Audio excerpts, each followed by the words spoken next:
Hello, everybody. Hey, make sure weather's refreshed, stocks are looking good. Welcome to the Week Ahead News Show, episode 37. Hopefully, I'm happy people were able to join. I know we had some issues with the link, so hopefully that's still working. I might post another one here when Tommy's talking on Facebook so people could join in that might be confused. Some of those old timers that join on Facebook, it's okay, I get it. Um, I'll be going into weather real quick. It's November 17th, 2025. Can't believe it's our 37th episode. Today, the high was 42, low of 30. Cloudy. Tomorrow will be raining, 40, 34. Wednesday will be partly sunny, partly cloudy as well, 48, 38. Thursday will be partly cloudy, 51, 46. Friday will be rainy, high of 53, low of 37. Saturday will be sunny, partly cloudy though, 48, 33. Next Monday, what we got? Oh, sorry. That's Saturday. Sunday's going to be 51, 37, partly cloudy, same as sunny as well. Next Monday, rainy, 50, 35. Let's check how the moon's doing, sunrise. Always like doing that here. First light today was at 6:43. Sunrise was at 7:13. Sunset was at 5:01. Last light was at 5:31. Total daylight at 9 hours and 48 minutes. Oof, getting low and sad. The moon's at waxing crescent, 4% illumination. Next moonrise, 5:45 a.m. Next full moon in 17 days. Tommy will be going into stocks. The stocks are continuing their trend of about staying the same. So over the last 5 days, Dow is down 799 points. So it's about 1.7%. The S&P 500 was down 144 points, about 2%, and the Nasdaq is down about 709 points, or about 3%. So it is down. Over the past 5 days. I guess once you're getting into those, anything more than 1%, it's fairly substantial. But stocks are largely been hovering around the same area. Good. And today they were like in the red, -1%, -2%. About the average, -0.8. So we'll have to see how the rest of the week goes. I'm going to go into a funny topic. Make sure you guys drop a like if you're enjoying the content. We have weather below us too if you missed it in the beginning. You can follow us on Facebook. That's in the description. We also have, you can subscribe to us and ring that bell below me for notifications whenever we go live. So even if we have issues like tonight where a link is broken and it does not work to go live, you'll see us that we'll actually go live again. Like, you don't have to go on Facebook and worry about that. Funny episode is the newest South Park episode that happened last week. The episode was titled Sora Not Funny. Sora Not Sorry. It aired November 12th, 2025. Features two main story threads. One was kind of about like this AI deepfake chaos in South Park Elementary. With a fictional AI generator, Sora 2 is introduced into the school.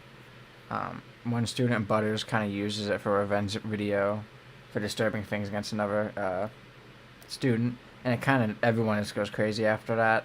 And that's kind of tied to real life too, because we've seen stories you could look up on now. It's kids making crazy videos and using AI for bad stuff. Definitely shows that maybe it shouldn't be used for kids, but I don't know. Kind of like Google, there should be parental AI. Maybe just don't use it unless you're in school and have to. The second storyline was Trump Vance, White House storyline, which is the best part.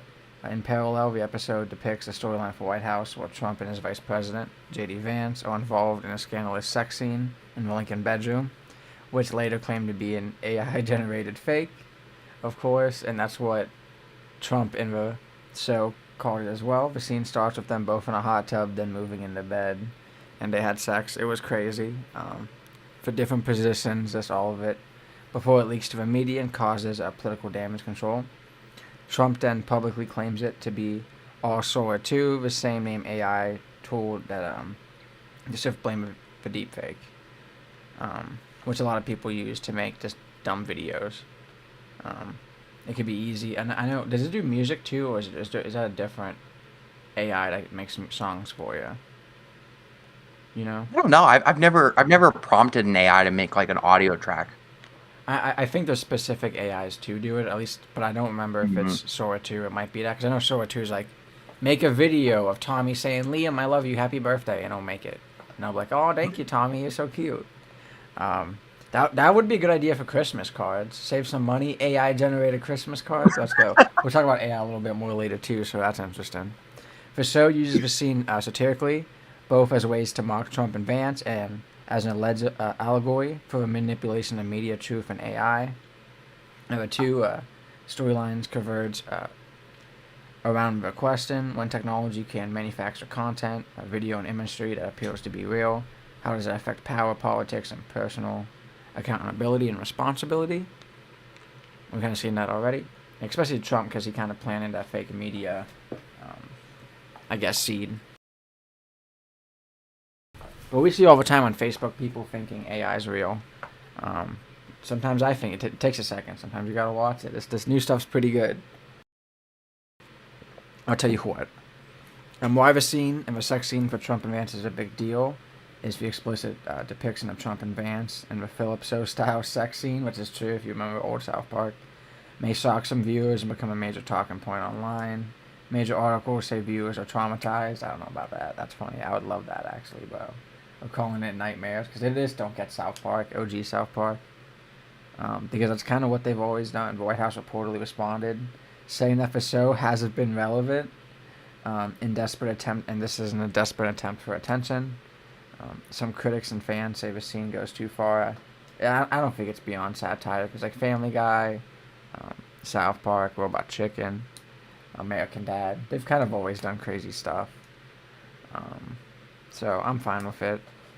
Um, what's trending online though about it? Because I kind of like always like asking, hey, what's trending online about this article? And it'll be like, all right, there's like deep fakes and AI concerns. Not just about like the ones they use because they don't really use it in this video. They've used AI in the past videos, episodes of South Park. But about kind of like how it is happening right now with people like I said before, you could look up online. Feels like in Kentucky, there was a girl that got expelled because he punched a kid for like generating AI porn of her, and I probably would too because that's crazy. I definitely think shock value is fun. Like it's funny. I didn't really was offended by it. The online Discord split about it. Um, a lot of people like me kind of praise the show for tackling powerful forces of like politics and AI because like South Park's always been about that. If you watch the older episodes too, conservative media though, and the White House have taken the issue. The show's portrayal of Trump's and Vance have been labeled irrelevant, seeking attention, and they're very upset by it. But like us fans, for fans and viewer reactions, they're posting memes, gifs, screenshots of the Trump Vance scene. This is kind of getting blown over a little bit by someone else who got blown over, and that was my boy Bill. Because last week also we found in that 20,000 released documents by the Republicans that you could look this up. It was basically, I guess, who is it, like Michael Epstein or someone, said, does Trump have a photo? Does Putin have a photo of Trump blowing Bubba? They think that's Bill Clinton. Or a horse, my girlfriend told me, because Maxwell had a horse named Bubba. I would rather it be that, actually. That would be even more epic. But this got very blown over by someone else who got blown over a couple times in his life. And if that's true, that is crazy. Allegedly, like I'm saying, allegedly, it's in an email, though. It is in an email with people who know more about me. More about Trump. It's alleged, but I personally choose to believe it. I have faith. I have a lot of faith that is real. All right, I've seen more faith in that email than God. All right, that email is more real. All right, let's be honest. So I'm happy about it. It's good that like a lot of people are noting that this episode's the most discussed of a series of debates about free speech, AI, and satire boundaries. If Trump's taken away First Amendment, free will, comedy, or at least try to, go out with a bang. That's what I like to see. What do you think, Tommy? I enjoyed the episode. My favorite part of the episode is how JD Vance is portrayed. But Boss. I love you, boss. It's great. It's just crazy. And then they like zoom in on his eyes. He's like, looking up at Donald Trump. Like he just saw like a fucking angel. You know what I mean? Like it's For, just ridiculous. You yeah, know the what I love mean? scenes were Like crazy. It was just they're like looking up. I would do anything for you, boss. it was bad, bro. You I know, and loved then it. yeah, no, I greatly enjoyed the episode. And as always, I have to praise the writers of South Park. They're very good at making a satirical piece of political commentary that's very on point for the times. And a lot of that is like what they make these episodes in like 2 weeks, right? Like, Yeah, isn't it? pretty much now. It used to be a week. Now it's kind of 2 weeks, sometimes 3 or 4. They Yeah. take weird breaks because of like crazy. Like they're probably gonna get a lot of backlash from this, but I loved it. It was worth it. Yeah, no, and I think that's what makes the show great. Actually, is that they can, because they're developed, and filmed, and whatever, made in such that in that short amount of time, it can be like very topical to the things that are going on right now in our country. Like whether it's the East Wing being destroyed, or all of the different sorts of things that are going on right now. True that. The sh- the, the, They always throw like the short creator, skits of stuff that's happening, yeah. which is cool to see. So But the creators of the show, they're able to. episode before Tommy, not Nancy Mace, Pam Bondi had some poop on her nose, had some shit on her nose, and it Yeah, was yeah. great. I bet she still does. I bet she still does. Yep. Uh, To this day, to this second, as we live and breathe. yep. Just sniffing Donald Trump frown. That's Yep. Pam Bondi for you. Yep. Who do you want me to go after the DOJ? Sniff, sniff, sniff. Exactly. Only the Democrats in the Epstein files. Okay. Crazy, bro. Sniff, sniff, sniff. I hate the Constitution. Sniff, sniff, sniff. That's Pam I Bondi don't think for she's you. read it, bro. She don't get it. Let's do her own thing. All right, Tommy. What you No, got? the episode was great. But yeah, I'm ready to. It was. Subscribe to Paramount Plus if you haven't. There's some other good series on there. All the Star Treks are on there. There's something else I forget. Someone was telling me they were watching a good series, older series. There's some good TV on there. Wink, wink. So, for our first national news topic, I chose this topic because it's a very simple news topic, but it really shows who our elected representatives and who our elected leaders serve. Trump administration abandons airline passenger compensation plan. So this just happened. The Trump administration's announced that it will drop a rule proposed under President Joe Biden's administration that would have required airlines to pay passengers cash or other compensations when delays or cancellation are caused by the carrier. The Department of Transportation formally stated that its withdrawal aligns with the department and administration's priorities. The original rule under President Joe Biden would have required airlines to provide compensations ranging from around $200 to $775, depending on the length of delay and cause. It also would have required airlines to cover meals, lodging, and free rebooking on other carriers in certain disruption scenarios. The rule was modeled to bring U.S. airline passenger rights more in line with what is required in the European Union and other jurisdictions. Airline and industry groups had strongly opposed the rule. I wonder why, arguing it would raise operating costs and likely lead to higher ticket price. The Department of Transportation said the rule exceeded its authority and was inconsistent with the administration's focus on reducing regulatory burden. The trade group Airlines for America welcomed the move, saying it removes unnecessary and burdensome regulation. Without the rule, U.S. passengers will not have a mandatory cash compensation guarantee when airlines cause delays or cancellations. And as of now, airlines remain required to provide refunds for cancellations in many cases, but not necessarily cash compensation for delays.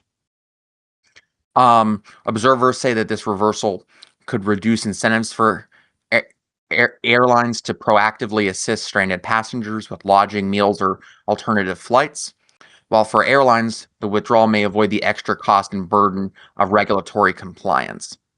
So, as I said earlier, this story is obviously very simple. There was a good consumer facing consumer protection regulation that was put in that was trying to be enacted under President Joe Biden's administration. Then the new guy gets it here, Donald Trump, who is only interested in serving his wealthy friends, the billionaire class, the oligarch class, all of those sorts of people. He's only Mm-hmm. interested in serving them, and that is exactly why this regulation is being withdrawn. The Trump administration's Department of Transportation, I saw in the full article, was saying, we're balancing reducing regulatory burden with the rights of consumers. Like what? What is, like, you literally got rid of a regulation that directly benefits consumers when the airline messes up and doesn't provide them the service that they paid for. You Yep. know what I mean? So this story just simply serves to illustrate the point in a very effective way that Donald Trump, the Republicans, they didn't listen to you on this. They listened to their rich friends and their lobbyists, because that's the only reason why someone would do this, because it's not in service of the American people. It's only in service of the ultra wealthy. So Agreed. that's all I had to say on this. I think it's a simple topic that clearly puts on paper who the people in Washington care about, and it sure as hell ain't me and you. Mm-hmm. Time and What do time you have to again, we say, Leo? saw it with that over a month of a vacation they gave themselves, and they were complaining, "Oh, we were working." That's not what we saw. They were in D.C. Maybe work from home on their bed, maybe on a beach somewhere, but they weren't working. And we see with this that they'll take money away from us. And we could always say, "Oh, not everyone flies." A lot of people fly. It don't matter if it's for work, for vacations, for anything. They're taking away money from us. And the big thing, like they're saying, like it's an incentive too for the airlines to actually get you on another flight if they gotta pay you money. That's a big incentive. Yeah. Or they gotta pay a fee if they don't do anything. You know what I mean? So it sucks. Trump time and time again will say he's for us and he's not. We'll see with everything. He's only for himself and the rich people, defending, hiding, covering, blowing, all of it. It's just crazy. Um, kind of sucks, but let's just get a Democrat in there and we'll put it back. But for these next 3 years, I guess flying's gonna suck. It kind of sucks Yeah. a little bit with all these delays anyway from the government being shut down. So it would be nice if we can give, Americans a win once. Um, that's kind of a quick topic Yeah. for me, but you can go on a little bit more, Tommy, before. No, it's just I completely agree with you. And like I was going to say, what's so crazy about the airline industry is, you know, like, like imagine, like, it's just kind of crazy that we buy tickets and that they could just be like 3 hours late and they don't have to pay you any. Like, I paid for this airplane to be here at 7 a.m. And then I got I got here to the airport 2 hours early, like I was supposed to. And now you're telling me just to sit here. And by the way, I might miss Yeah, my connecting flight from this. Like, it's just completely ridiculous. I've flown a fair bit, and it's it's just crazy. Like, what other? That's not how the world works. Just generally, you know what I mean? I'm gonna be 3 hours late, but I'm not gonna give you your money back. Like, what? Huh? huh? Huh? Like, it's Yeah, just not how the world works. And getting rid of this regulation, it just serves the rich. So exactly. that's really Yeah, all I it had to helps the say about airlines, it. now it doesn't help us. Exactly.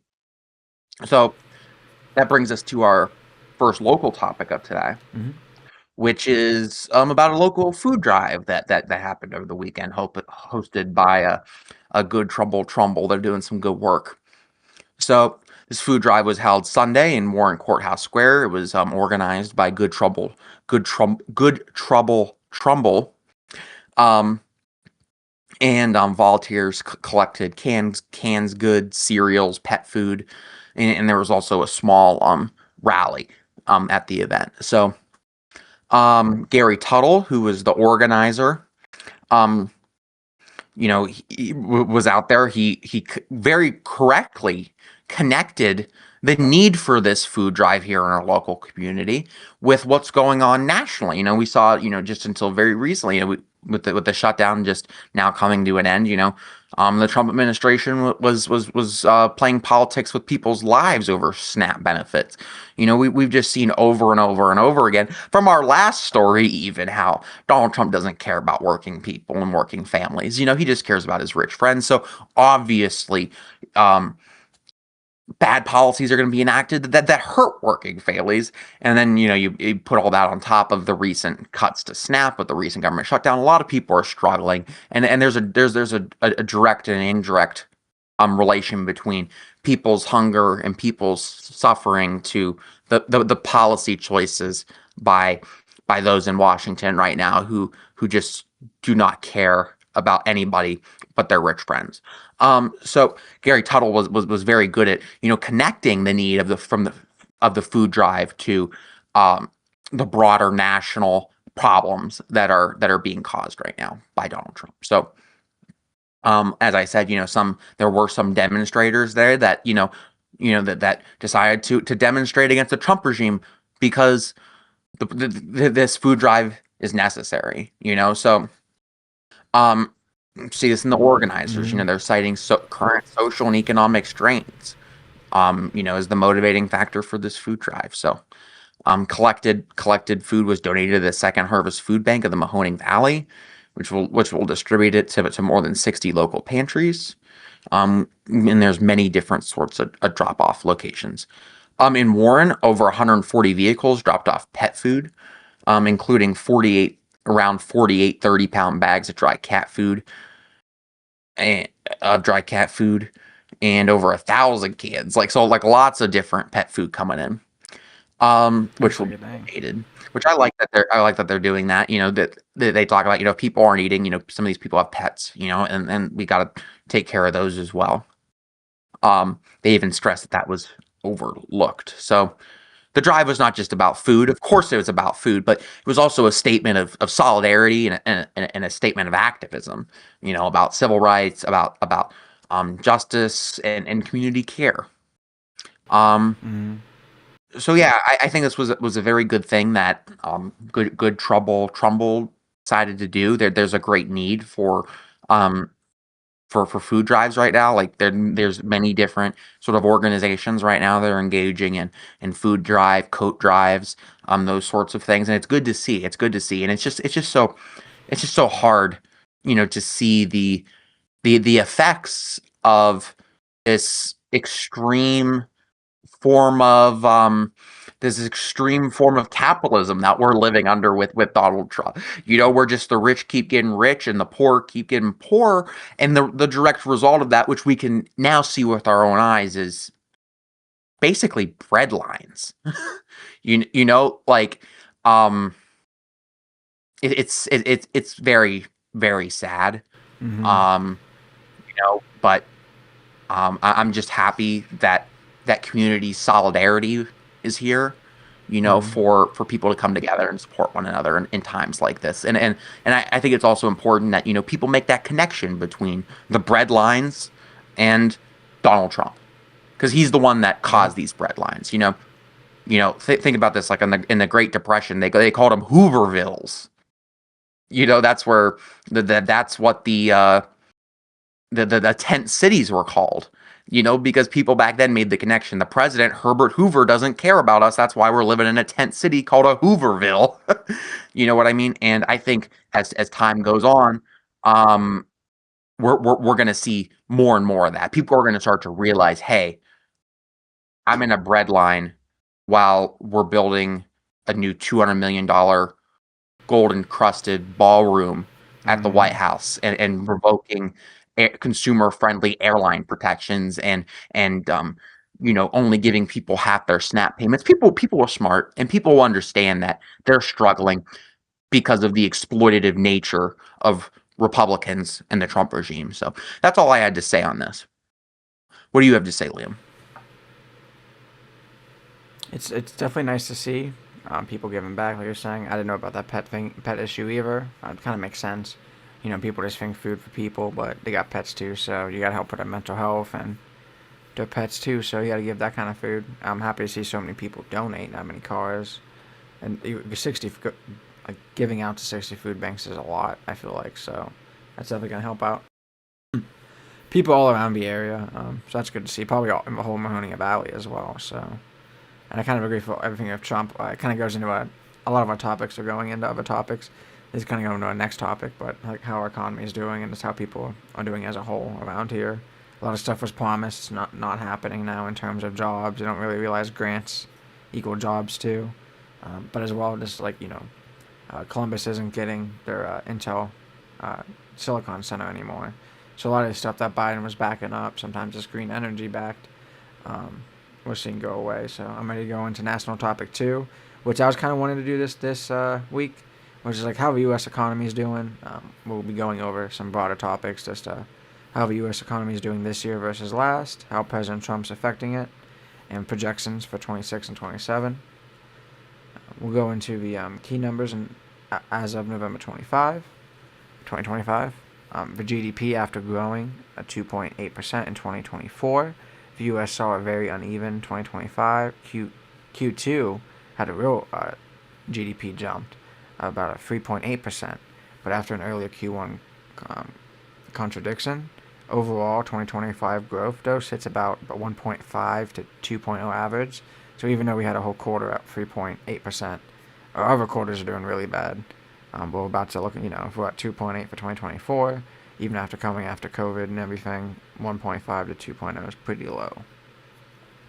Unemployment, the job rate rose from about 4.4%, about 2024 average, to roughly 4.3 to 4.4 in 2025. So about 0.3 to 0.4 gain in 2025, signaling a modest softening of labor market toughness. Inflation, consumer prices have cooled from earlier post-pandemic highs. A CPI was about 3.3% year over year from September 2025, and core measures are close to that level as well. Disinflation is progress, but still above the Fed's 2% target of CPI. Interest rates. The Federal Reserve has moved from the very restrictive rates of 2024 into a modest easing cycle. And even earlier this year, once Trump got elected, for the first 2 quarters, they kept interest rates flat. Trump didn't like that, but now they're lowering them. The Fed's fund effective rate is around 3.9%. After an October 2025 point cut, target is about 3.75 to 4%. Financial conditions have loosened in markets. Equities have been strong in 2025 with tech and AI rally, with the S&P 500 posting large year-to-date gains through November. Investors price robust corporate profits even as macro growth cools. Now I want to go into how, as a whole, kind of like we've kind of already been covering a little bit, how 2024 and 2025 have been comparing. And 2024 was a solid year, like I said before, with a GDP growth of 2.8%. We were sloppy in 2025. Like I said, we're about 1.5 to 2.0%. Our labor market is cooling. We're seeing, more people, less jobs out there, people getting laid off in places like Lordstown, Altium Cells. The inflation's falling, but still not at the target they want. Financial markets diverged from the real economy. Now we'll go into how President Trump's policies are affecting the economy. These are kind of like short evidence-based. Tariffs, and we've talked about a lot in trade friction. Broad reciprocal tariffs and trade measures introduced in 2024 and 2025 has raised import costs and uncertainty. Economics, IMF, William Walton CBO analysis conclude that tariffs act like regressive tax increases, weigh on imports and exports and global supply chains, like we're seeing with some of this soybean issues with China, and a drag on growth and inflation dynamics. The IMF and other forecasters explicitly cite tariffs as a factor lowering growth projections and raising downside risks. Short-run boosts from fiscal and tax moves. The administration projects a strong growth. OMB forecasts are more optimistic. And some tax fiscal actions can temporarily lift demand, but independent agencies, CBO, many private forecasters see smaller, and more anticipatory effects and note large federal deficits. The CBO's plan shows only a moderate pickup in medium-term fiscal pressure. Uncertainty in corporate response, policy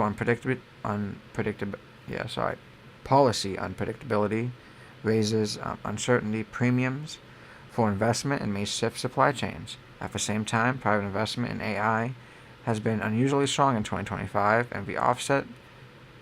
and has offset some tariff damage.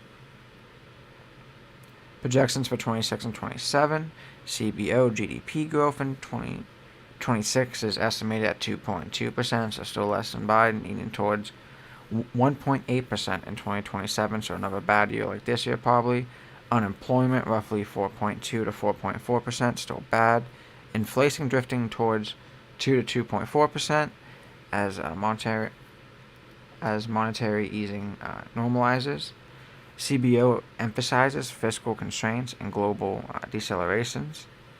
IMF and major forecasters lifted near-term forecasts given stronger expected activity in AI investments. It projects 2% in 2025 and sees in 2026 growth modestly above or about 2%, but notes trade and tariff risks. Private forecast differs. University of Michigan shows modest growth. Other places show a slowdown in 2026 at 1.4% and rebound in 2027 at 2%, so kind of even for both of the same years.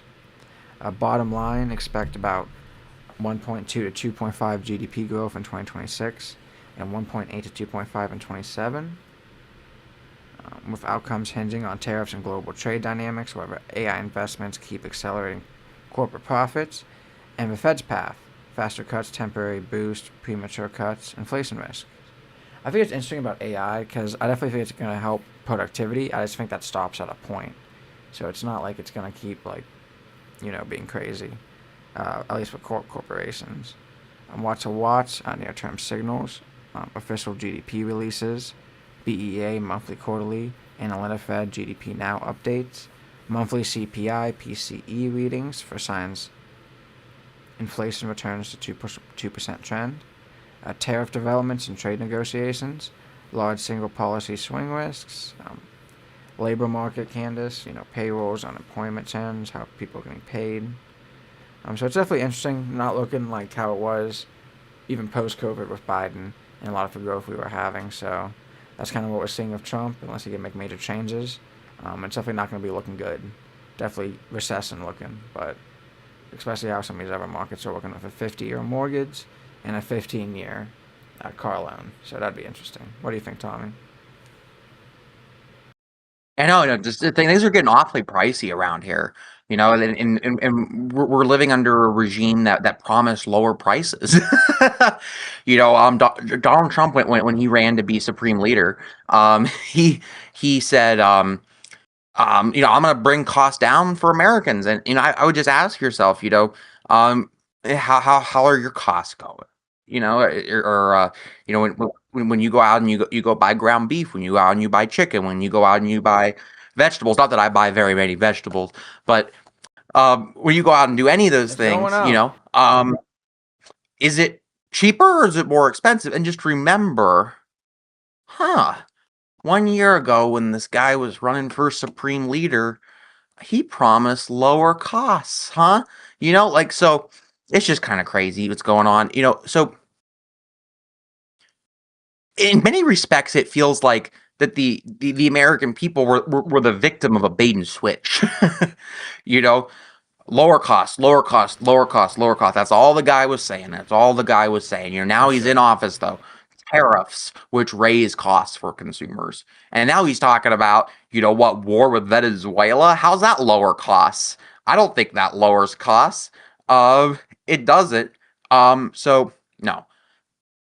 The core of this story is that Donald Trump lied to you. That's the core of the story here. He was elected largely because people believed he was going to lower prices. And I'll be clear, President Joe Biden, he faced a decision in COVID, and that decision was a recession or inflation. Okay, and the choice is very clear that inflation was the necessary cause. You had to spend money to avoid the recession that would have been caused by COVID, but the result of that was inflation. Okay, and what we saw were efforts by the Biden administration to bring prices down, and then lies by Donald Trump to bring them down, while actually working to actually bring them up through his tariff regime. So just crazy what's going on. Donald Trump's a liar. Things are more expensive right now, and yeah, we are definitely not better off today than we were a year ago. So that's really all I have to say on Nope. this. Economy is not doing well. People need food. And it's all because of Donald Trump. Yep. Well, thanks for that bite, Momo. You're so sweet. Agreed. Moo agrees. So you don't like Donald Trump. Economy's his fault. I don't think he's gonna be able to rebound it, but we'll see. I wouldn't be surprised. So The thing is, too, is I'll just say this very quickly: is tariffs are fundamentally not a good economic idea unless there are very limited circumstances where I'm pro tariff. Things like avoid dumping of goods in the U.S. marketplace. Then a tariff could be appropriate. But by and large, tariffs are a tax on the consumer. And they're a regressive tax on the consumer because everyone needs to eat, et cetera, et cetera, et cetera. So, yeah. You talk about rebound. I don't see a possible rebound with these tariffs. You know what I mean? I think that is one of many No. root causes. We're not gonna be making a lot of this stuff. We're gonna have to keep buying it and importing it. Yeah. All right. So that's all I had to say on that. You're good. I agree. We'll be going into a last topic, kind of doing quick tonight, but not too quick. This one will probably be a little bit longer one than the others. This is about the This won't be good. AI developer taking Lordstown to the Ohio Supreme Court. What's happening? A company called Bristolville 25 Developer LLC, based in Columbus, and its landowner partner, BHGH Properties LLC, based in Warren, are pushing a proposed 1.65 million square foot data center campus valued about $3.6 billion in the village of Lordstown, Ohio. The site is located south of a campus of OpenAI, Oracle Corporation, SoftBank Group Corp's Stargate facility. That's old Foxconn, aka Old Lordstown. They're just going to be building AI center parts there, and they're going to have basically a showroom, so a small server, because all that data center is a big server. A little small one to be oh, this is what our data centers look like if you want it water cooled, open loop, closed loop, however they're going to be doing it. The developer has filed a petition with the Ohio Supreme Court asking for a oh God, Tommy, help me out with his next 4 words. Preemptory writ of mandamus. Thank you, Tommy. To compel the village to carry out a site plan review under the existing zoning law. The timeline. The village council passed a ban on data centers on November 3rd, but the ban will not take effect until December 3rd. The developer says it submitted a site plan application on October 20th via email on October 21st, when data centers were still permitted under the zoning code. Village officials, who I'm not going to say their name, sadly, I can't, I don't know if I can, respond that they are willing to meet and talk, and that the application has numerous deficiencies, missing stormwater plans, utility information, wetlands concerns, and a building over a village water line, which prevent the engineer from moving ahead. That's kind of why I do work for a company that reviews this stuff, so I can't talk too much about the people because they help me out and I help them out. But also, a lot of this stuff is my personal opinion as well, so that's it as well. Or why it matters, the zoning regulatory change timing. The core legal dispute hinges on whether developer's site plan submission legally locks in their rights under pre-ban zoning. Examples when data centers were permitted, or whether the village could apply the forthcoming ban starting December 3rd to block the project. The legal, economic, and stake implications. A $3.6 billion project this magnitude would bring investment. I would say significant, but investment, jobs, and infrastructure. I always say too for infrastructure. Infrastructure, these jobs bring, or not even these jobs, but like a lot of times these centers bring, don't really help out for communities. Good example is if like community has a water line and that water line's demands 5 million gallons a day. Data center comes in, it needs 5 million gallons a day, and some of them are closed loop, so it might not even be a water line issue. And you could say the same. You could use the same example for any other utility. They're going to need more water line, bigger water line, more water lines coming to that site. However, that doesn't really help out the city because they still have that 5 million gallon supply, and it's going just to a data center. It's not like it's going to go down every block in Lordstown. The jobs it will bring in, some jobs it will. We've seen a lot of times some of these centers have 30 jobs at the end. So you got 50 to 100, 120 is the max. Construction jobs are real, but a lot of times they come out of state for places like these. This site borders over high tech and AI investments, like we said before, OpenAI, Oracle, SoftBanks. So this becomes not just local zoning, but but part of a larger Ohio AI investment corridor story, and the state of Ohio might want to do something about that as well. If a court mandates the village proceed under its old rules, that sends a strong message on how municipal regulatory changes intersect with pending applications. If a village succeeds in enforcing the ban or impacting the site plan under changed rules, it signals increased local control and bigger hurdles for larger developments. Trying to go over those local hurdles. Local governments and community concerns, for village concerns over stormwater, like I said before, utilities, waterlands, wetlands, hint at infrastructure, environmental, and planning issues, often that accompany major developments. This case brings focus to how local balance growth and local infrastructure readiness. One interesting part, too, is that it's going to be in 2 municipalities. It would be in Lordstown and Township of Jackson, or Jackson Milton, some people call it. It really depends on how they want to do it, because like all of the building right now, they kind of planned it to all be in Lordstown because that's easier to plan that way. If you just have like a stormwater pond in another city, they don't really care about that. However, like they're saying, it's over wetlands, so there's going to be wetland delineation, which they don't show. Which a good example, and a lot of times it is, and we're not in Maine, but like a lot of times it's for Army Corps, so it's not a state thing. But if you take 1 acre of wetlands, they're going to make you replace 3. That's just how it is, because like that wetland's already kind of like established in that area, so like you're really hurting taking it away. So a lot of times it's space too. So there's a lot of issues they have here. It'll be interesting too. The key players in perspective, like we said, the developer side, they argue the time that they timely submitted the site plan materials when data centers were permitted. Like I told Tommy though, I don't know how it works legally though. I don't know if they need to have like site plan approval, if they need to have zoning approval, if they need to be done for it to be grandfathered in at that point. They want the village to adhere to the zoning law that was enforced at the submission time.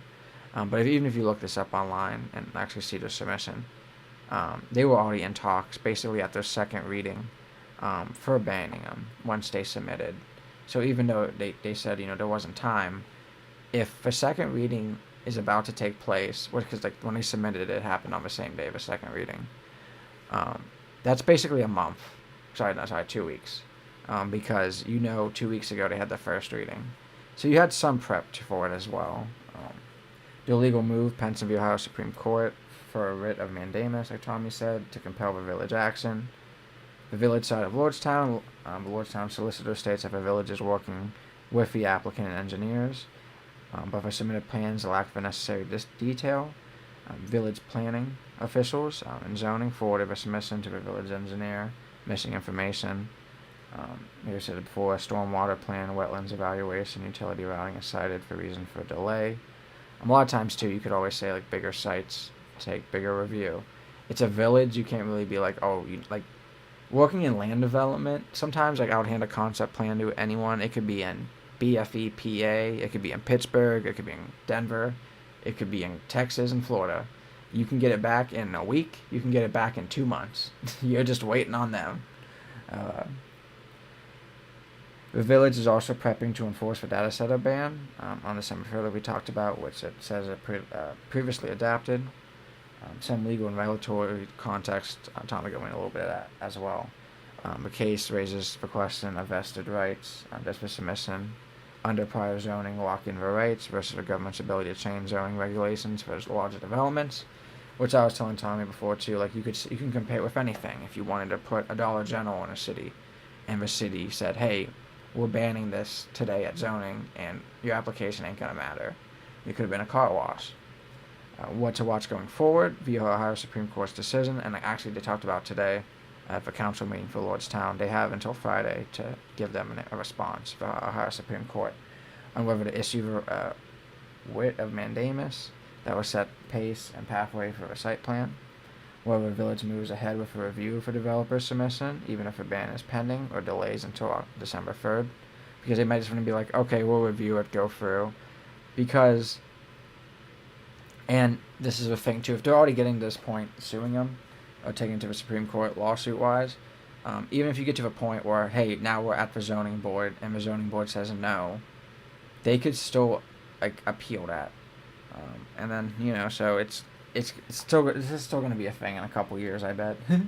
At least a couple months. How a developer responds to a village claims of missing information. We haven't heard anything about that, where they revise a plan, supply missing documentation, or proposed primary via legal contention. Potential negotiation or settlement, given the huge investment size and local infrastructure demands for village, and developer may strike a deal or conditional approval, infrastructure upgrades or special zoning for that area. Given the size, about 1.65 million square feet if approved, it will take months and years of construction. Like I said, it says snowballing local impacts, jobs. Some jobs will increase, traffic will get worse, utilities will get worse, environment will get worse from them, and just how data centers are. So personally, like, I definitely don't like data centers. We talked about in the past before how I feel about them, and it's just for pollution aspects of them. Like a lot of people talk about, a lot of people don't understand, and it's hard to. It takes a lot of research just watching YouTube videos. I always like watching YouTube videos about stuff I don't understand. Kind of helps me. I'm a visual learner, but stuff like volatile organic compounds that these places release, since, and this might be a legal issue as well. Trump got in with a big beautiful bill. Speaking of big beautiful bill, that you can't regulate data centers. So you can't tell a data center, hey, you need to put carbon scrubbers on your exhaust so you're not hurting the environment. You need to be careful about this in the water. You need to be careful about heat, other stuff. Giving them regulation for how much of a village, like a village of Lordstown, how much power they could use. They need to build that up. So there's a lot to it. But like I said, a lot of it too, it kind of compares to stuff in the past. So like I always say, like, everyone freaked out about East Palestine, and it was rightfully so, because a lot of VOC or VOC was released into the air. Because basically what happened there is PVC, which we have everywhere, it's probably like in my phone case, it's in most of our pipes, it's in a lot of crap. White pipe, that as a liquid caught on fire at East Palestine when that train derailed, and that was a big deal. That's a very big VOC. It's basically a carcinogen that you're releasing into the air. And that's kind of how data centers are. Slowly over time, just how it works. And we can't regulate it. So I do think, personally, and this is why not, doesn't align legally, villages, and like I always believe in like small government as well in certain things. And if they don't want something in their city, in their village, in their township, they should have the right to say no. I feel like that is this aspect as well. So I know Tommy's going to talk a lot about this too, so I'm going to let Tommy spit for a second. Let's go, Tommy. Yeah, so this is an interesting topic, both legally. I was kind of curious with their lawsuit. I pulled it up today. No, I found it curious that they were the basis of their lawsuit is basically just procedural. We turned in this application on X date. The law did not change till X date. And a lot of this is going to depend on what is considered a complete and timely application. And I'll leave that for people that are more well know this subject and the courts and stuff. But what I did find interesting was that they did not bring something called a dormant commerce clause claim in their lawsuit. And I suspect it's because that would be a harder claim to bring. I think perhaps maybe this procedural stuff that the plaintiffs are relying on this case, is easier for them. But I got excited when I saw this story because it gives me an excuse to talk about the Dormant Commerce Clause. So basically, the Dormant Commerce Clause is a constitutional doctrine that says that you know the Constitution supplies Congress the power to regulate interstate commerce. So therefore, by extensions, local and state governments have some restrictions on their ability to regulate interstate commerce. The first way that sort of shows is any sort of law that says, and this is not what's happening here in Lordstown. Let's use it as an example. If Lordstown tried to pass a law that says only Ohio data centers can be built in Ohio, you definitely cannot do that. With certain exceptions. That's highly, highly, highly suspect. I think for obvious reasons. We're one country. You can't just be like only Ohioans can do business at Ohio. You know what I mean? So that's pretty obvious. The other area of the Dormant Commerce Clause that is more on point here, which is, and this is from the U.S. Constitution annotated, says second, states may not take actions that are facially neutral but unduly burden interstate commerce. So what that means is like a law like they're trying to pass here in Lordstown where, just bans all data centers. That's a facially neutral law. So therefore, that is more permissible under the Dormant Commerce Clause. But to evaluate and this is, I forget the source for this one, but I think it was Constitution annotated or something, but this is a different paragraph. To evaluate the constitutionality of such facially neutral laws, the courts have applied the Pike balancing test and will generally uphold laws that serve a legitimate purpose. So you're kind of dealing with a little bit of a presumption of upholding the law here. Will generally uphold a law that serves a legitimate local purpose if the local benefit clearly exceeds the burden on interstate commerce. So I think that's why they didn't end up bringing this Dormant Commerce Clause claim and why they ended up bringing this procedural claim, because they very well, but based on what you're talking about, Liam, and I've learned so much about this stuff just by talking to you, this volatile organic compound, all these sorts of pollutions that are caused, they very well might have a very hard time arguing that the law is not an appropriate use of the police powers of the Village of Lordstown here, because they have to prove that the court will uphold laws that serve a legitimate local purpose if the local benefit clearly exceeds the burden on interstate commerce. So here there is a substantial burden on interstate commerce. But the local purpose to protect the safety of its residents is in my opinion surely legitimate. So just sort of an interesting case, and I think that's why they didn't want to talk about this stuff. They didn't want to talk about the Dormant Commerce Clause because they would have to talk about does actually the village ordinance serve a legitimate local purpose, which which seemingly the answer is absolutely yes, it does serve a legitimate local purpose. So that was sort of interesting to me. Again, I'm not an attorney. I'm allowed to talk about like sort of comment on ongoing lawsuits and stuff, but just throw out there. So another aspect I wanted to talk about is I think it's very important that we have a comprehensive suite of regulations that can regulate these things, because there has to be some sort of way. And I'm not a scientist. This is one of those things where, I would leave to the scientists to write the regulations, but the lack of regulation in any industry, particularly whether it be big tech, oil, all that stuff, is a scary, scary prospect. And I actually did not know this, Liam, that in the Big Beautiful Bill it actually prohibited regulation. Yeah. So, because make no mistake, corporations will always put their profit incentive over the health, safety, and welfare of the people that are living around where they live. That's just how it works. Corporations are in the profit-making industry. They're in the profit business, and they will do what it takes to make their profit. So,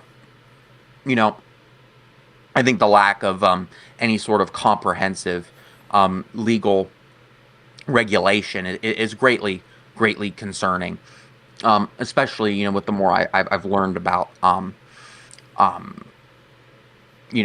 volatile organic compounds, all those sorts of things you've been talking about. There has to be regulation on these things, just like anything, Yeah. and things have to be done safely in a way that prioritizes the health, safety, and welfare of people, but um,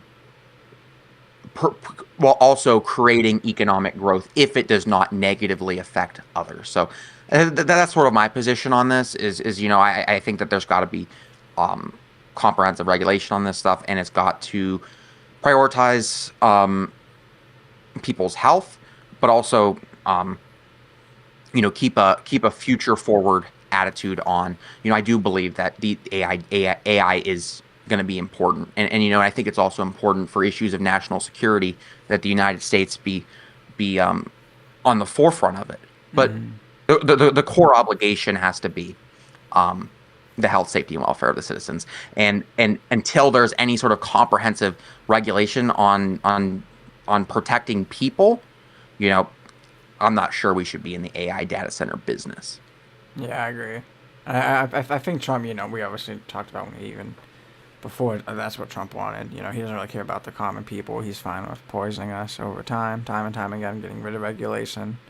Talk of asbestos pipe bringing back, but it's crazy. Yeah, I agree. For right now, if we can't regulate them, shouldn't mess with them. But they're probably gonna get powers like taking over these local municipalities, and for Republican Donald Trump's small government, they're gonna do big government things and say, "Oh, Fed decision matters more than your local decision." So, time and time again, we always talk about, recently who has been the party of small government. It actually has been Democrats, but Republicans don't like hearing that. So, that's really that's really it for me on this topic too. A little over an hour, but I'm good with that. Any other thing before we go, Tommy, on this? We can keep talking if you want. I don't care either or. No, I mean, no, not. I went through my TED talk. Thank you for listening to my TED talk on the Dormant Commerce Clause. I'm good. I got that off my checklist. Talk about the Yeah. Dormant Commerce Clause. And like I'd have to read up a little bit more, but it seems like, especially with what the engineer was saying, it seemed like it was incomplete because a lot of times, like he was saying, like stormwater grading, utilities, the application will say you have to have all this done, and if it's not done, it's not complete. This is a village like Lordstown, so they might have a one-time application process. It might not be like, I'm kind of thinking like Pittsburgh, a lot of newer cities, Denver, DC, like you send in an application. Application with a concept, because this is basically like conceptual level. But if their application process is, oh, we want it at the end, then that's what they get. So it would be interesting to see how this goes out. And the Lordstown's response, if the developer keeps fighting it. Like I said before, they could just turn them down eventually anyway. So it's kind of spending money on lawyers to spend money on lawyers. So eventually they'll stop doing that. Which I'm all for.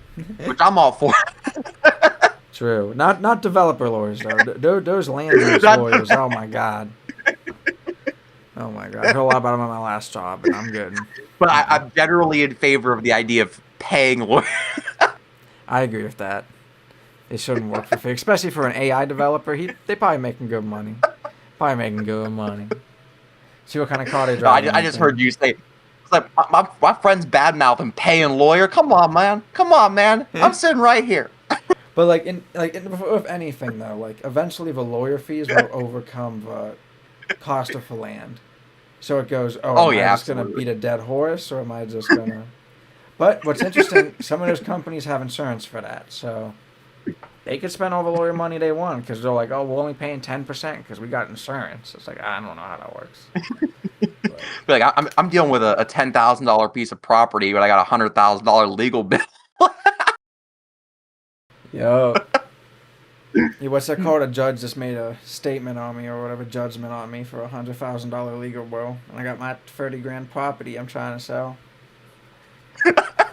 Wonder how that's Sounds gonna like work. a good use of resources. But that's it for us, guys. I hope you enjoyed all the content. We kind of like went a little bit of everything, but it was all kind of tied up too, so that's kind of cool to see. A little bit of AI with South Park and Lordstown. Yuck, yuck. The economy. We're seeing people needing food, animals needing food. Haven't seen that in a while, probably since COVID. So sad to see, and especially with how jobs are looking right now, it's gonna keep happening. A lot of like people don't realize like that Build Back Better and Green Bill, green investment, all that crap. It gives jobs. If you're just gonna say, hey, we're gonna, instead of actually giving out grants and forcing these corporations to do work, trusting them to do the work, it's gonna be hard, and we're gonna see that happening time and time again. But that's it for me and Tommy for the night. Hope everyone enjoyed the week ahead news show.